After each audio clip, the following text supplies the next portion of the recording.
তোমরা জুমার দিন এবং জুমার রাতে আমার প্রতি বেশি বেশি দুরূদ পাঠ করবে, দুরূদ প্রেরণ করবে। ফাইন্না সলাতাকুম মারুদাতুন আলাই, কারণ তোমরা যে দুরূদ পাঠ করো এটা আমার কাছে পেশ করেন আল্লাহর ফেরেশতারা, এবং রীতিমতো নামধাম সহকারে আল্লাহর একদল ফেরেশতা নিয়োজিত আছে। তারা বলেন, আল্লাহ, হে আল্লাহ রসুল, আপনার অমুক উম্মত, অমুক অনুসারী, আল্লাহর অমুক বান্দা পৃথিবীর অমুক প্রান্ত থেকে, অমুক দেশ থেকে, অমুকের সন্তান, সে আপনার প্রতি দুরূদ পেশ করেছে জুমার দিনে, জুমার রাতে বা অন্য সময়ে। এটা নবী করিম সাল্লাল্লাহু আলাইহি সাল্লামের কাছে রিপোর্ট দেওয়া হয় আল্লাহর নিযুক্ত ফেরেশতাদের মাধ্যমে। আপনি যখন দুরূদ পাঠ করবেন, আপনার ভিতরে এই ফিল হবে যে আমি দুরূদ পাঠ করছি আর আমার নবীর কাছে এটা উপস্থাপিত হচ্ছে আমার নাম ধাম, আমার রিপোর্ট সহকারে। এই জন্য শুক্রবার দিন এবং রাত, অর্থাৎ বৃহস্পতিবার সন্ধ্যা থেকে নিয়ে শুক্রবার সন্ধ্যা পর্যন্ত এই 24 ঘন্টার মধ্যে নবী করিম সাল্লাল্লাহু আলাইহি সাল্লামের ভাষ্য খেয়াল করেন, আকসিরু আলাই। ওলামা একরাম জানেন নবী আলাইহিস সালাম সাধারণত কোনো আমল পরিমাণে বেশি করতে বলতেন না। পরিমাণে বেশি করতে বলার মতো আমল খুব কম ইসলামে। গোটা কোরআন যদি খোলেন আপনি, পরিমাণে অধিক করতে বলা হয়েছে এরকম আমল খুব বেশি পাবেন না। তোমরা বেশি বেশি করে নামাজ পড়ো, বেশি বেশি করে রোজা রাখো, এরকম কথা কোরআন হাদিসে নাই। অবশ্যই একজন ইমানদার 5 ওয়াক্ত ফরজ নামাজের পাশাপাশি অধিক পরিমাণে নফল নামাজও পড়বেন, সেটা ভিন্ন কথা। কিন্তু কোরআনে বেশি পরিমাণে আল্লাহর জিকির করার কথা বলা হয়েছে। আর নবী করিম সাল্লাল্লাহু আলাইহি সাল্লাম বৃহস্পতিবার সন্ধ্যা শুরু হলে শুক্রবার সন্ধ্যার আগ পর্যন্ত বেশি পরিমাণে করতে বলেছেন যে কাজটা, সেটা হলো দুরূদ শরীফের আমল। অতএব ভাইরা আমার, বৃহস্পতিবার সন্ধ্যা থেকে নিয়ে শুক্রবার সন্ধ্যা পর্যন্ত আপনি দোকানদার মানুষ, বৃহস্পতিবারে ব্যবসা করছেন, দোকানদারি করছেন, কোনো অসুবিধা নেই। আপনার অবসর সময়গুলোতে মুখ দিয়ে দুরূদ পড়তে থাকবেন। দুরূদের মধ্যে সবচেয়ে শ্রেষ্ঠ দুরূদ হলো নামাজে যেটা পড়েন, দুরূদ ইব্রাহিম। আল্লাহুম্মা সাল্লি আলা মুহাম্মদ ওয়া আলা আলি মুহাম্মদ কামা সাল্লাইতা আলা ইব্রাহিম ওয়া আলা আলি ইব্রাহিম ইন্নাকা হামিদুম। আল্লাহুম্মা বারিক আলা মুহাম্মদ ওয়া আলা আলি মুহাম্মদ কামা বারাকতা আলা ইব্রাহিম ওয়া আলা আলি ইব্রাহিম ইন্নাকা হামিদুম। তাহলে দুরূদের এই আমলটা, এটা করার জন্য আল্লাহ তাআলা এমন সহজ করে দিয়েছেন যে অজুর প্রয়োজন নাই। আপনার অজু নাই, তারপর আপনি দুরূদ পাঠ করতে পারবেন। এবং আপনি এই বড় দুরূদ পড়ার মতো সময় নাই, তো আপনি একেবারে সবচেয়ে সংক্ষিপ্ত দুরূদ পড়েন সাল্লাল্লাহু আলাইহি ওয়াসাল্লাম, তাতেও দুরূদ পাঠের সওয়াব পাবেন। চেষ্টা করব তো ইনশাআল্লাহ। শুক্রবার আসবে, দুরূদ বেশি বেশি করে পাঠ করব। আপনি দোকানে কাজ করেন, আপনার দোকানে আপনার সহকর্মী আরও কাজের লোক আছে, আপনি সবাইকে স্মরণ করাবার জন্য নিজে জোরে জোরে দুরূদ শরীফ পড়বেন এবং বলবেন যে শুক্রবার শুরু হয়ে গেছে, সবাই দুরূদ শরীফের আমল করো। ভাইরা আমার, আমি আমার জীবনের কথা বলতে পারি। আমার জীবনে ওই যে হাদিসের উপরে ইয়াকিন এবং বিশ্বাস আলহামদুলিল্লাহ ছিল, আমার জীবনে আমি অনেকবার দেখেছি এরকম জটিল পরিস্থিতি হয়েছে যে দেয়ালে পিঠ থেকে গেছে, নড়ার জায়গা নাই, আর কোনো আপাত দৃষ্টি থেকে এই বিপদ থেকে উদ্ধারের কোনো পথ নাই। দুরূদ, ইস্তেগফার, দোয়া ইউনুস, এই 3 আমল, পাশাপাশি ইয়াজাল জালাল ওয়াল ইকরাম, এই 4টা জিনিসকে এমনভাবে ধরছে, বিশেষ করে দুরূদ, স্পেশালি সারাক্ষণ দুরূদ। আল্লাহ রাব্বুল আলামিন এমনভাবে সহযোগিতা করেছেন, এমনভাবে উদ্ধার করেছেন যে কল্পনা করলে অবাক লাগে এখন যে এটা কিভাবে সম্ভব। ভাইরা আমার, এক সাহাবী নবী করিম সাল্লাল্লাহু আলাইহি ওয়াসাল্লামের কাছে এসে বলছে, ইয়া রাসূলুল্লাহ, আমি যে দোয়া করি, এই দোয়ার মধ্যে আমি নিজের জন্য করব, আমার ছেলে মেয়ের জন্য করব, অনেক কিছু করব, এটা সেটা, রিজিক চাইবো, সুস্থতা চাইবো, অনেক কিছুই তো আল্লাহর কাছে চাইবো। আপনি তো আল্লাহর রাসূল, আপনার জন্য দোয়া করলে আমাদেরই লাভ। একবার দোয়া করলে আল্লাহ 10 বার রহমত নাজিল করবেন। তো আপনার জন্য আমার দোয়ার ভিতরে কত % রাখবো? সাহাবী বারবার বিভিন্ন পার্সেন্টেজ বলছিলেন যে 3 ভাগের 1 ভাগ আপনার জন্য রাখি ইয়া রাসূলুল্লাহ, অর্ধেক রাখি, আরো বেশি করে রাখি। তিনি যত বলছেন নবী করিম সাল্লাল্লাহু আলাইহি ওয়াসাল্লাম আরো বাড়ানোর জন্য তাকে উৎসাহ দিচ্ছিলেন।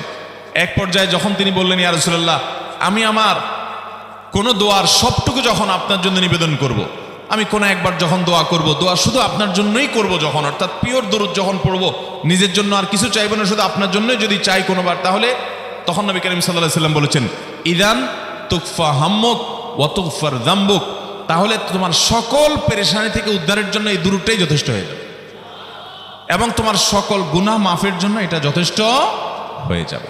মোহতারাম হাজরিন, দুরুদের আমলটা এত সুন্দর আমল, কিন্তু আবার তাড়াহুড়া করে পড়বেন না, সাল্লাল্লাহু আলাইহি সাল্লাম সাল্লাল্লাহু আলাইহি সাল্লাম সাল্লাল্লাহু আলাইহি সাল্লাম সাল্লাল্লাহু আলাইহি সাল্লাম সংখ্যা বাড়ানোর জন্য হুলস্থুল করে পড়লেন না, মুহাব্বতের সাথে সাল্লাল্লাহু আলাইহি ওয়াসাল্লাম সাল্লাল্লাহু আলাইহি ওয়াসাল্লাম আল্লাহুম্মা সাল্লি আলা মুহাম্মদ, অর্থ বুঝে বুঝে আল্লাহুম্মা সাল্লি আলা মুহাম্মদ মানে কি আল্লাহ আপনি মুহাম্মদের প্রতি শান্তি বর্ষণ করুন।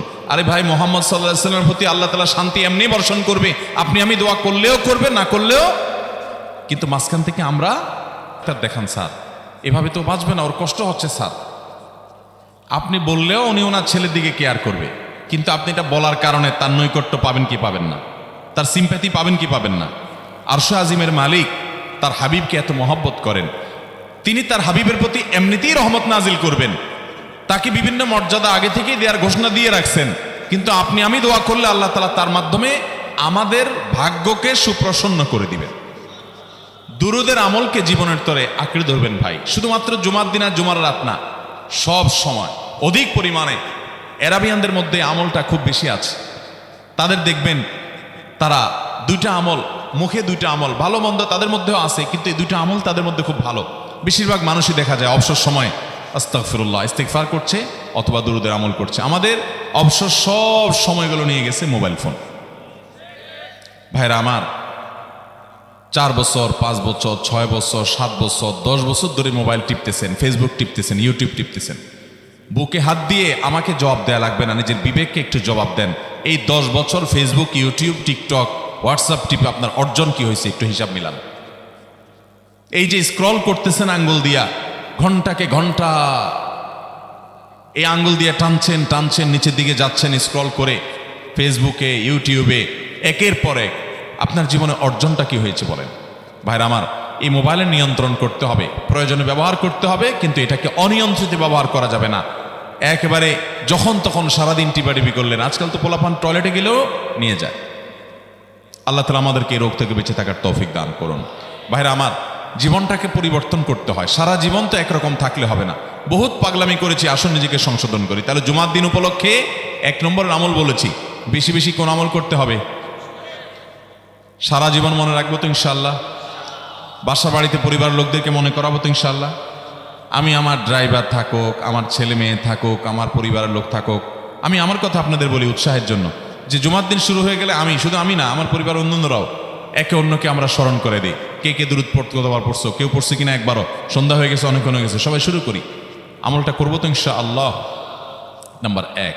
নাম্বার 2, জুমার দিন উপলক্ষে অন্য যে কোনো দিনের চাইতে জুমার দিন অর্থাৎ শুক্রবারের ফজর নামাজ পুরুষরা মসজিদে জামাতের সাথে পড়বেন, জামাতের সাথে পড়ার নিয়ত করবেন পাক্কা। কারণ অন্য যে কোনো দিনের ফজর নামাজ না, শুধুমাত্র যত নামাজ আছে, নবী করিম সাল্লাল্লাহু আলাইহি সাল্লাম বলেছেন, আফদালুস সালাওয়াতে ইনদাল্লাহ, আল্লাহর কাছে দুনিয়ার সব নামাজের মধ্যে, 5 ওয়াক্ত সাধারণ নামাজগুলোর মধ্যে সবচেয়ে উত্তম নামাজ হলো সলাতুল ফজরে মাআল জামাআতে ইয়াউমাল জুমআহ, জুমার দিন ফজরের নামাজ জামাতের সাথে আদায় করা হলো যত নামাজ আছে এর মধ্যে সবচেয়ে শ্রেষ্ঠ নামাজ। তাহলে জুমার দিনে এই বিষয়টা বিশেষভাবে খেয়াল রাখবো। জুমার দিন ফজর নামাজটা পুরুষরা কোথায় পড়বো, এবং সেটা বৃহস্পতিবার থেকে পরিকল্পনা শুরু করবো যে কালকের ফজর নামাজ যাতে কোনো অবস্থাতে আমার মিস না হয়। আমাদের আখিরাতের ব্যবসা এটা ভাই, আখিরাতের কারেন্সি সংগ্রহ করা। যত খুঁটে খুঁটে ভালো ভালো আমলগুলো করবেন, আপনার আমল নামাতে আমল সওয়াব জমা হতে থাকবে। চেষ্টা করবো তো ইনশাআল্লাহ। আমাদেরকে শয়তান অন্যদিন ফজরের নামাজ পড়ার সুযোগ হলেও শয়তান এমনভাবে আমাদেরকে ধোঁকা দেয়, শুক্রবারে ফজরটা পড়াটা সবচেয়ে বেশি কঠিন হয়ে যায়। কেন জানেন? কারণ ইবলিস তো জানে হাদিস, আপনি জানেন না, হয়তো অনেকে হয়তো আজকে শুনছেন, আপনি আমি কোনো হাদিস না জানতে পারি, ইবলিস ঠিকই জানে যে ফজর নামাজ এই দিন যদিও জামাতের সাথে ফজর পড়ে ফেলে, তাহলে তোর আখিরাতের ব্যবসা অনেক দূর আগে যাবে। ওর সাথে তো আমাদের বাবা আদমের সাথে সেই চ্যালেঞ্জ, আদম আলাইহিস সালামকে সিজদা করতে বলা হয়েছে, সে তো করে নাই, তার সৌজন্য বা তার জন্য সিজদা নিবেদন করে নাই। আল্লাহ তাআলা সেজন্য তাকে জান্নাত থেকে বের করে দিয়েছে। তার কারণে এই ইবলিস তখনই আল্লাহর সাথে, আল্লাহর সামনে চ্যালেঞ্জ ছুড়ে দিয়েছে আদম আলাইহিস সালামের সাথে, যে লা উবিয়ান্নাহুম আজমাইন, আমি আদমের সব সন্তানগুলোকে পথহারা করে ছাড়বো, ওদেরকে জান্নাতের পথে চলতে দিব না। এই জন্য আল্লাহ তাআলার কাছে সে কিছু পাওয়ার চাইয়া নিছে।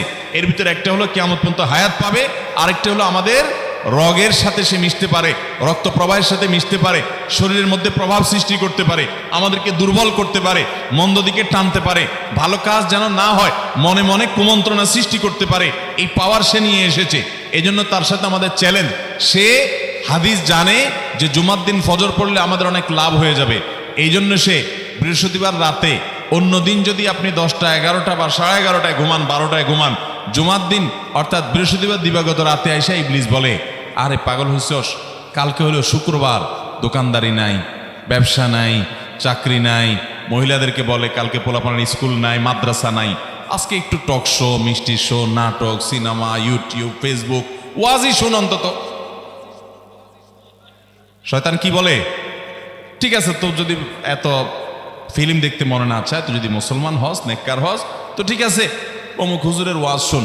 এই হুজুরের ওয়াজ শোনাত লাগাই দিয়ে রাতে 1টা 2টা পর্যন্ত পার করে দিল। এরপরে ফজর নামাজ ওর জামাতের সাথে মিস, শেষ। ভাইরা আমার, প্রত্যেক বৃহস্পতিবার আসলে সন্ধ্যার সময় প্রতিজ্ঞা করব, সপ্তাহের অন্য দিন যদি আমার ত্রুটি বিচ্যুতি হয়ও আমি সেটাকে কারেকশন করার চেষ্টা করব, কিন্তু শুক্রবার ফজরটা পুরুষ হিসাবে আমি জামাতের সাথে পড়বই পড়বো। তার জন্য রাতে আগে আগে শোবো, ডাবল ট্রিপল অ্যালার্ম দিয়ে শোবো, অন্য নামাজি বন্ধুকে বলবো ফোন দিয়ে ডেকে দিবি, একে অন্যের সহযোগিতা করব, কিন্তু ফজরের নামাজ জুমার দিন ছাড়বো না ইনশাআল্লাহ। ঠিক আছে তো? কয়টা আমল হলো? 2টা। মনে রাখবেন তো ইনশাআল্লাহ। আগামী বছর তো আমার মাহফিল আমি আর করব না, কিন্তু আগামী বছর যে মাহফিল করবেন সে আলোচককে আমি রিকোয়েস্ট করবো ইনশাআল্লাহ, আয়োজকরা এটার সবক যেন নেয় আগামী বছর। দিতে পারবেন তো ইনশাআল্লাহ? আমল যদি করেন তাহলে সবক ঠিকই দিতে পারবেন। ওই যে ভাই সবগুলো শুনে দিছে, কারণ এই আমল করেন। আচ্ছা, 3 নম্বর আমল হলো সূরা কাহাফ পড়বো। কোন সূরা পড়বো? সূরা কাহাফ। যারা কোরআন পড়তে পারেন না তারা শুনবেন, আর যারা পড়তে পারেন তারা নিজে পড়বেন। সূরা কাহাফ যদি জুমার দিন কেউ পড়ে, নবী করিম সাল্লাল্লাহু আলাইহি সাল্লাম বলেছেন এই সূরাটা তার জন্য নূর হবে, নূর, আলো আল্লাহর তরফ থেকে। কিয়ামতের ময়দানে ভয়াবহ গুটগুটে অন্ধকার হবে। কিয়ামতের একটা ভয়াবহ শাস্তি হলো অন্ধকারের শাস্তি। ভাইরা আমার, অন্ধকারের শাস্তি মানে এমন ভয়াবহ অন্ধকার হবে যে দুনিয়ার অন্ধকারের সাথে কোনো তুলনাযোগ্য নয়। সেই ভয়াবহ অন্ধকারে কিছু আমল আছে যে আমলগুলো মানুষের ওই অন্ধকারের মধ্যে আলোর কাজ দিবে। এর মধ্যে একটা হলো অজুর অঙ্গগুলো যদি কেউ ভালো করে অজু করে, সুন্দর করে ডলে ডলে যেন শুকনা না থাকে, উত্তম রূপে যদি অজু করে, কেউ পানি অপচয় না করে, পানি অল্প নয় কিন্তু ডলে বেশি, সুন্দর করে যদি কেউ অজু করে, এই অজুর অঙ্গগুলো কিয়ামতের ময়দানে উজ্জ্বল হয়ে জলজল করে জ্বলতে থাকে এবং তার জন্য আলোর কাজ দেয়। সবাই যখন অন্ধকারের আযাবের মধ্যে নিমজ্জিত থাকে, হাউতাশ করে, তখন এই ব্যক্তির এই আমলটা তার আলো ভূমিকা আসে। আর আরেকটা হলো এই সূরা কাহাফ।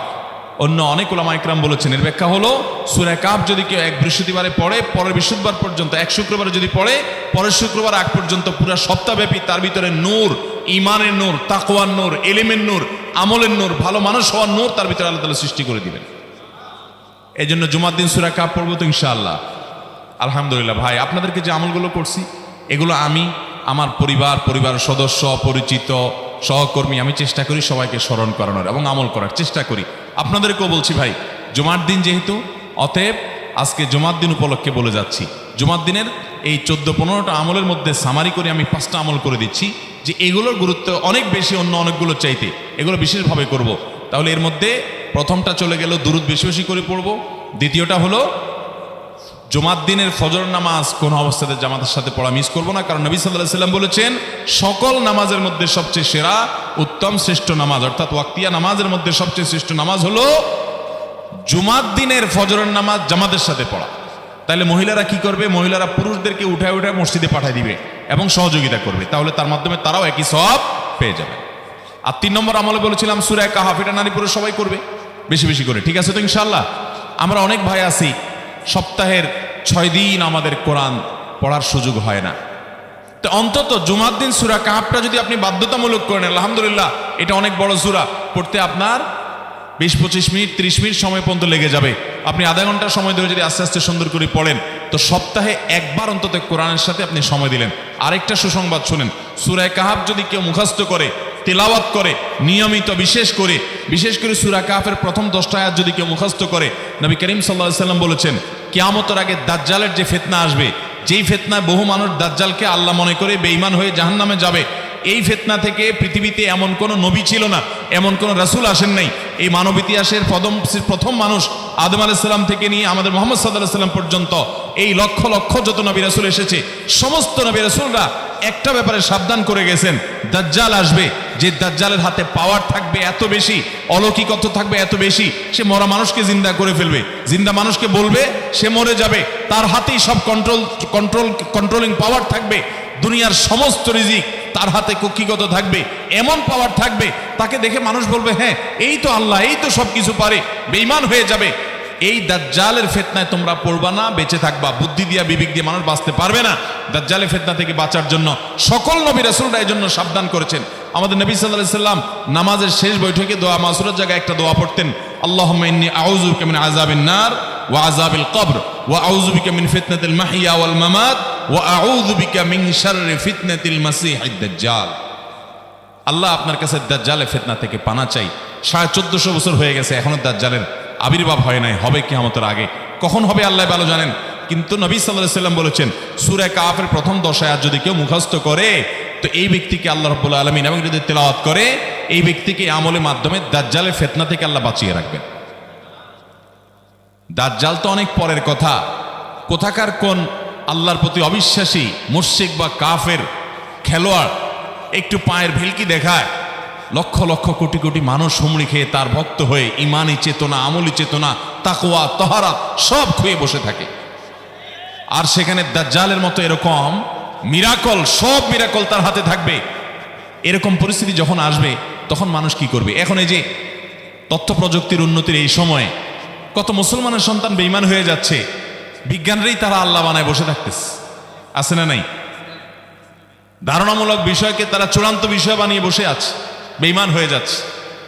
এবং টাকার যে কারিশমা, টাকা দিলে সব হয়ে যায়, টাকা নাই তো কিছুই হয় না। এই জন্য বেঈমান হয়ে অনেকে বলে যে টাকাই নাকি দ্বিতীয় খোদা, নাউজুবিল্লাহ। ভাইরা আমার, দুনিয়ার এই ভেলকি কি দেখছি আমরা? কিয়ামতের আগে ভেলকি আরো অনেক দেখবে আমাদের পরবর্তী প্রজন্ম, আমাদের ছেলে মেয়েরা, নাতিপুতিরা আরো অনেক ভেলকি দেখবে। এমন ভেলকি দেখবে যে তাদের আল্লাহর প্রতি ঈমান আনা, আখিরাতের প্রতি বিশ্বাস করাটা কঠিন থেকে কঠিন হয়ে যাবে। এরকম পরিস্থিতি তৈরি হবে দুনিয়াতে। তথ্য প্রযুক্তির উন্নতির নাম দিয়ে, এটার নাম দিয়ে, সেটার নাম দিয়ে মানুষের জীবনযাত্রা সহজ হবে, কিন্তু এর মাধ্যমে মানুষের ঈমান দুর্বল হওয়ার অনেক সম্ভাবনা, শঙ্কা তৈরি হবে এবং শয়তান সেগুলো সৃষ্টি করবে। এই আশঙ্কা থেকে বাঁচার জন্য সূরা কাহফটা হলো মহৌষধের মতো। অতএব জুমার দিন প্রত্যেক শুক্রবারে সূরা কাহফ পড়ব তো ইনশাআল্লাহ। মায়েরা, বোনেরা, আমরা ভাইয়েরা যারা আছি, বাবারা যারা আছি, আল্লাহর ওয়াস্তে জীবনের তরে নিয়ত করে নেন আজকের মাহফিল থেকে, জীবনে কখনো বৃহস্পতিবার সন্ধ্যা থেকে শুক্রবার সন্ধ্যা রাত পর্যন্ত আমার হাজার ব্যস্ততা থাকুক, সূরা কাহফটা পড়া ছাড়া আমি কোনো কাজ করব না ইনশাআল্লাহ। আমি আল্লাহর অনেক বান্দাকে ব্যক্তিগতভাবে জানি, আমি নিজেও এতটা গুরুত্ব দিয়ে করতে পারি না। অনেক বড় সরকারি কর্মকর্তা, অনেক বড় পদের নাম আমি বলবো না, আমাকে বলে ভাই আমি মাগরিবের পর, ব্যক্তিগতভাবে আমি জানি উনি খুব সৎ মানুষ, সব মানুষ একরকম হয় না, সৎ মানুষ। উনি বললেন ভাই মাগরিবের পরে আমার ফ্যামিলির সব বাচ্চা কাচ্চা সবাইকে আমি বলি, আমি ব্যস্ত থাকলেও বলি যে মাগরিবের পরে আগে সবাই সূরা কাহফটা পড়ে ফেলো, এরপর অন্য সব আমল। আমরাও চেষ্টা করবো না ইনশাআল্লাহ। কয়টা আমল গেল? তাসাল, ফরজ গোসল হলে ফরজ গোসল করবে, উত্তম রূপে গোসল করবে, ভালো করে গোসল করবে জুমার দিন। ওয়ামাশা ওয়ালাম ইয়ারকাব, জুমার নামাজের জন্য পায়ে হেঁটে মসজিদে যাবে, বাহনে চড়বে না। কেউ যদি মাজুর হয় সে বাহনে চড়লেও চলবে, কিন্তু সাধারণ যারা সুস্থ আছেন পায়ে হেঁটে মসজিদে যাবেন, বাহনে চড়লেন না। জুমার দিনের কথা, জুমার নামাজের কথা। ওয়াদানা মিনাল ইমামে ওয়ালাম ইয়ালগু, ইমামের কাছাকাছি গিয়ে বসবে, দূরে না, যত কাছে যেতে পারে একদম সামনের কাতার ইমামের কাছাকাছি গিয়ে বসবে, কোনো অনর্থক কথা বলবে না, দুনিয়াবি কথা বলবে না, বেহুদি কাজ করবে না। ওখানে গিয়ে যতক্ষণ সময় পাবে জিকির, আজকার, তেলাওয়াত, তাসবিহ, দোয়া, রোনাজারি, কান্নাকাটি, বই পড়া, দিনী কাজ করা, এর মধ্যে সে কাটাবে নিজেকে। এই কয়েকটা কাজ যদি করে তাহলে কাজ কয়টা হলো? আগে আগে ঘুম থেকে উঠা, ওই যে ফজর নামাজ জামাতের সাথে পড়া ইত্যাদি, গোসল করা উত্তম রূপে, আর পায়ে হেঁটে মসজিদে যাওয়া, বাহনে না চড়া। 4 নম্বর হলো ইমামের কাছাকাছি গিয়ে বসা, কোনো অনর্থক কাজ না করা।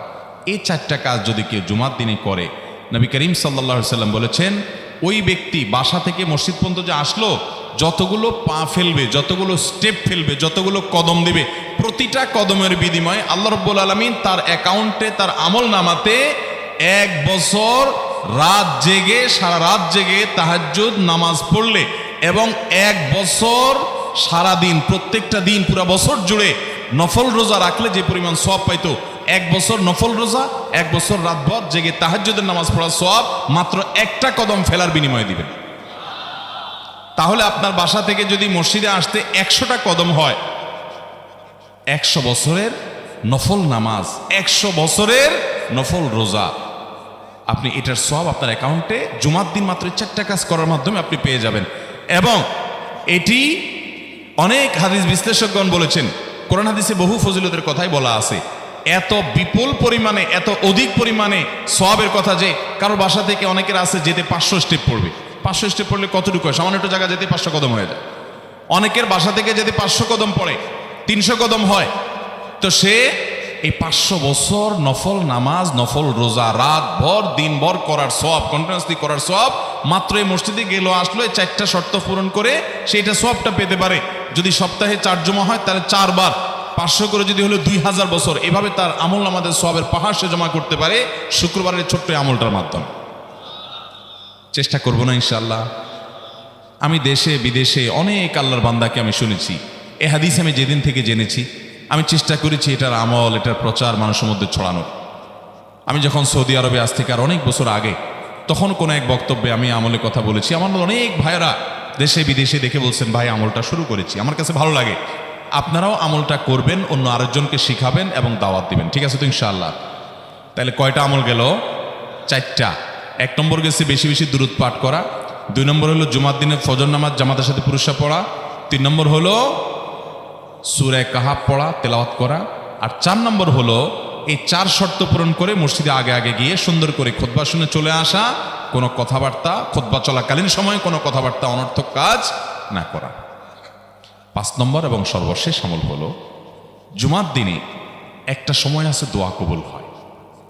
দোয়া কবুলের যে সময়গুলো আছে এর ভিতরে অত্যন্ত ইম্পর্টেন্ট একটা সময় হলো জুমার দিন। শুক্রবারের একটা সময় সম্পর্কে নবী সাল্লাল্লাহু আলাইহি ওয়াসাল্লাম বলেছেন যে একটা সময় আছে শুক্রবারের, এই সময়ে বান্দা কোনো দোয়া করলে আল্লাহ তাআলা ফিরিয়ে দেন না, কবুল করেন। কিন্তু সময়টা যে ঠিক কখন এটা হাদিসে নবী সাল্লাল্লাহু আলাইহি ওয়াসাল্লাম বলেন না, যাতে করে হয়তো আমরা সারা দিনেরই কম বেশি দোয়ার চেষ্টা করি।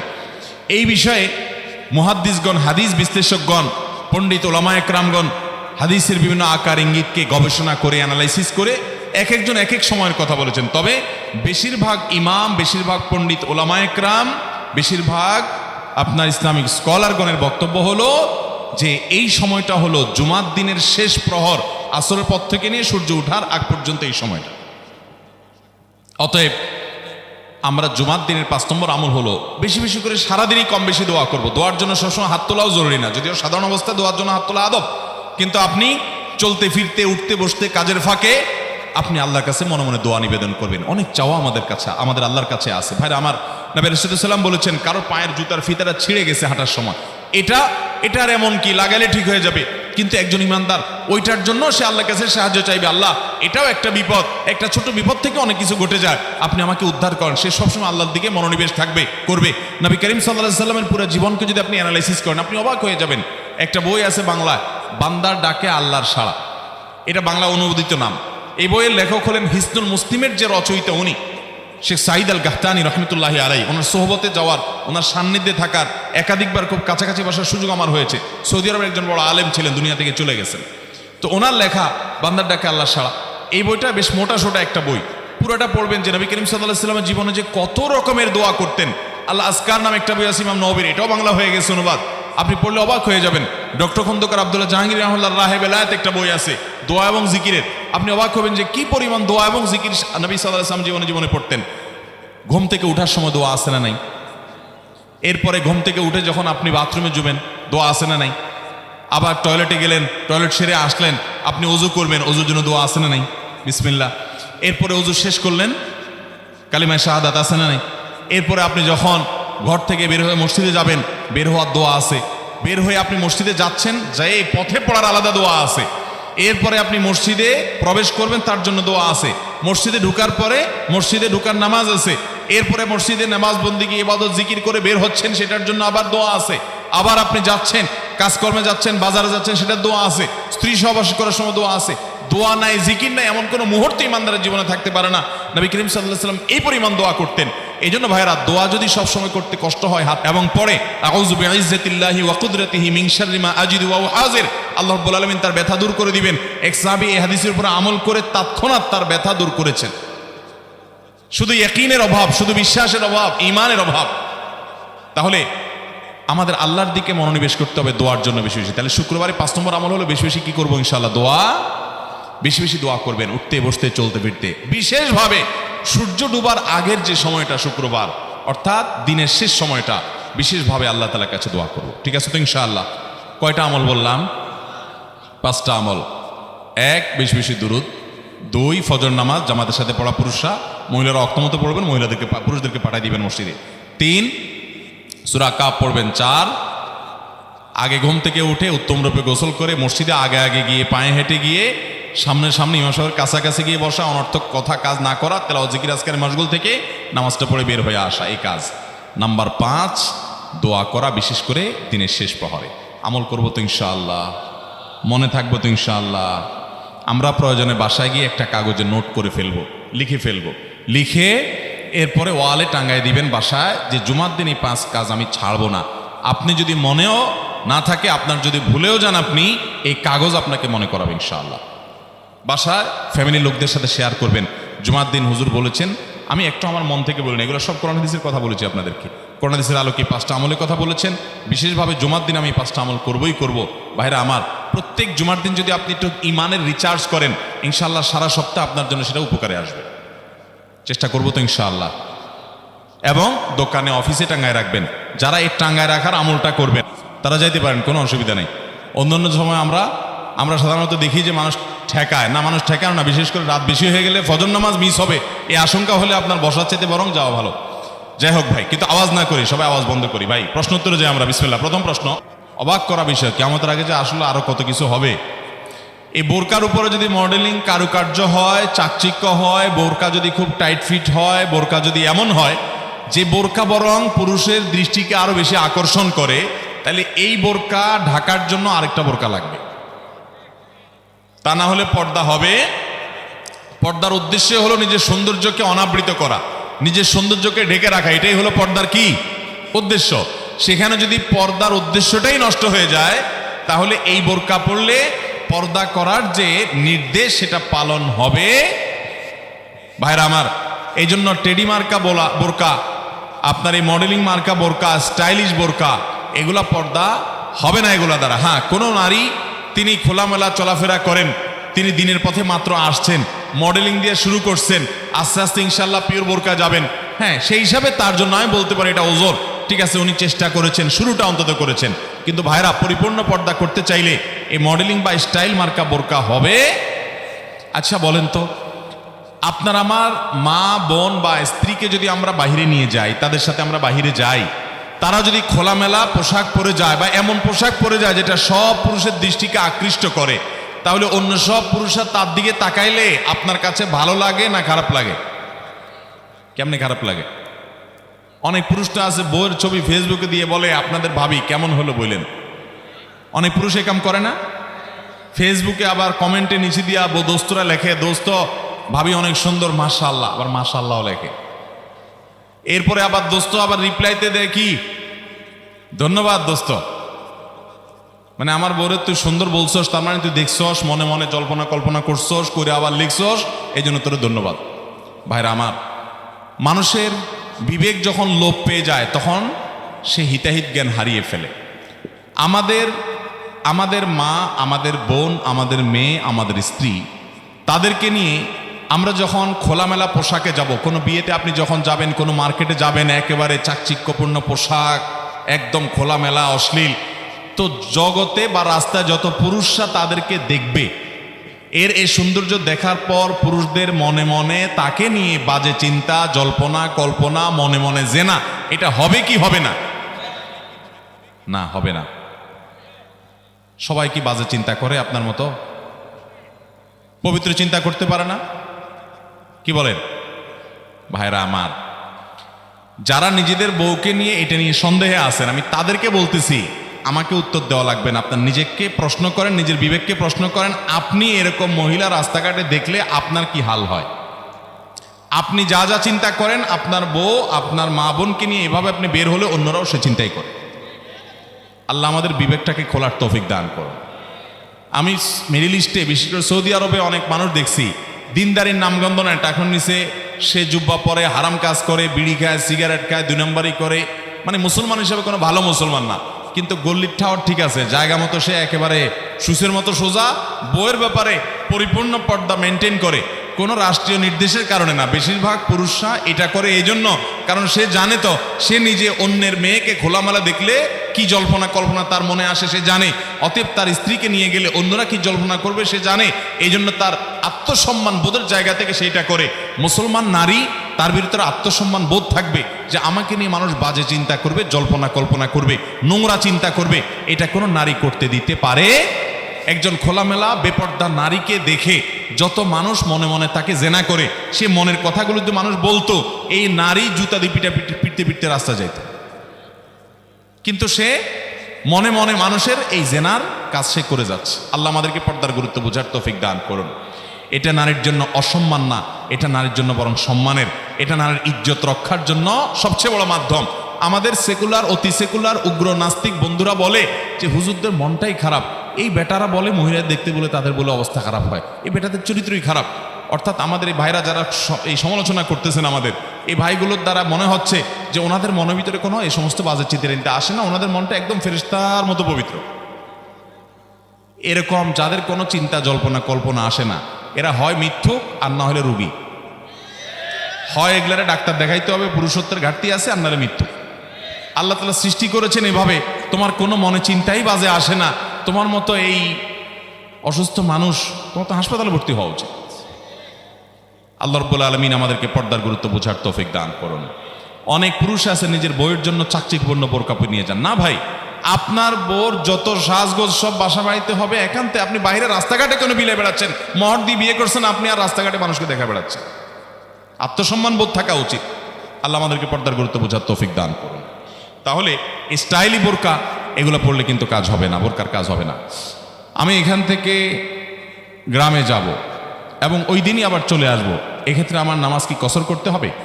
দেখুন, গ্রামে আমরা প্রত্যেকে যার যার বাড়িতে যখন যাব, সেটা আমাদের মূল ঠিকানা, আসল ঠিকানা হলে সেখানে আমি 1 ঘন্টার জন্য যদি যাই, নামাজ আমাকে পুরো পড়তে হবে। নিজের স্থায়ী ঠিকানাতে কখনো কসর হয়? পথে কসর হবে। বাড়িতে যখন চলে গেছেন, আপনার বাড়ি কুমিল্লাতে, আপনার বাড়ি চট্টগ্রামে, আপনার বাড়ি বগুড়াতে বা খুলনাতে বা সিলেটে, আপনার বাড়ি যেখানেই হোক না কেন, যখন সফরের দূরত্ব হবে, নিজের স্থায়ী ঠিকানায় 1 ঘন্টার জন্য যদি যান, সেখানে পুরো নামাজ পড়তে হবে, কসর চলবে। কিন্তু কিছু লোক আছে গ্রামে বাড়ি আছে ঠিক আছে, কিন্তু তাদের গ্রামের বাড়ি এখন স্থায়ী ঠিকানা না। ধরুন আপনি ঢাকা শহরে বাড়ি কিনছেন বা ফ্ল্যাট কিনছেন, পাসপোর্টে, এনআইডিতে, সরকারি সব কাগজে পত্রে ঠিকানাতে আপনি স্থায়ী ঠিকানাও এটা, বর্তমান ঠিকানাও এটা। গ্রামের বাড়ি আছে কিন্তু ওটা আপনার স্থায়ীও না, বর্তমান ঠিকানাও না, জাস্ট বেড়াইতে যান, ভাই বেড়াদাররা আছে, অন্যরা আছে, তাহলে ওইটাতে আপনি গেস্ট, সেখানে আপনি কসর পড়বেন। এবং এটা আপনার স্থায়ী এবং বর্তমান ঠিকানা হলে, অনেকে আছে বাড়িতে জমি জমা আছে, শুধুমাত্র থাকার ঘরবাড়িও নাই এবং ভাগযোগ হয়ে গেছে, সে শুধু গেস্ট হিসেবে যায়, ভাইদের মেহমান হয়ে যায়, তাহলে সে কসর পড়বে। আর না হলে স্থায়ী ঠিকানায় গেলে 1 ঘন্টার জন্য সে কি করতে হবে? পুরো নামাজ পড়তে হবে, যদি স্থায়ী ঠিকানা হয় তার গ্রাম। এরপরে প্রশ্ন হলো, আমি অনেকবার তওবা করেছি, প্রত্যেকবারই ভঙ্গ হয়েছে, তাহলে কি আমি মুনাফিক হয়ে গেছি? না ভাই, তওবা হওয়ার পর তওবা ভেঙে যাওয়াটা অস্বাভাবিক নয়। আপনারা খুশি হবেন শুনে, আমাদের রব আল্লাহ রাব্বুল আলামিনের একটা গুণবাচক নাম হলো তাওয়াব। কি নাম ভাই? তাওয়াবের মানে জানেন? আল্লাহু আকবার। রিপিটেডলি, বারবার যিনি বান্দার তওবা কবুল করেন। এই জন্য ভাই, একবার গুনাহ হয়ে গেছে, আল্লাহর কাছে তওবা করেছেন, চেষ্টা করছেন যে আর যেন না হয়, কিন্তু আবার শয়তান কাত করে ফেলে দিয়েছে, আবারও তওবা করে ফেলবেন এবং দুর্বল হবেন না। এখানে ইবলিস আপনাকে বলবে, তুই এতবার একই কাজ করে তওবা করছস আল্লাহর কাছে, আবার কোন মুখে তওবা করবি? থাক, বাদ দে। আপনার তওবা থেকে দূরে সরাবে। এটা হলো শয়তানের সবচেয়ে বড় অস্ত্র। কখনো নিরাশ হওয়া যাবে না। তওবা আগের বারের চাইতে পরের বারটা আরো স্ট্রং করবেন, যে ঠিক আছে আগের বারটা তওবা আমি দুর্বল ছিল, এটাকে আরো স্ট্রং করব, চেষ্টা করবো না ইনশাআল্লাহ। তাহলে তওবা বারবার করতে হবে, বারবার করতে হবে। ভেঙে গেলে আরো শক্ত, হার্ডলি তওবা করতে হবে, নিজের প্রতি নিজে শাসন চালাতে হবে, এভাবে ইনশাআল্লাহ সামনে আগাইতে হবে। ভারতবর্ষে একজন কবি বলেছেন, আরে ইয়ে কুশ্তি তো হয় অমর ভার কি, কবি ও দাবালে কবি তু দাবালে, ইবলিসের সাথে তোমার এই লড়াই তো সারা জীবনের। কখনো ইবলিস তোমাকে কাত করে ফেলে দিবে, তোমার দ্বারা গুনাহ করে ফেলবে, আবার কখনো চোখের পানি ফেলে কেঁদে কেটে আল্লাহর কাছে একান্তে। ভাইরা, কিছু নির্জন সময় কাটানো দরকার।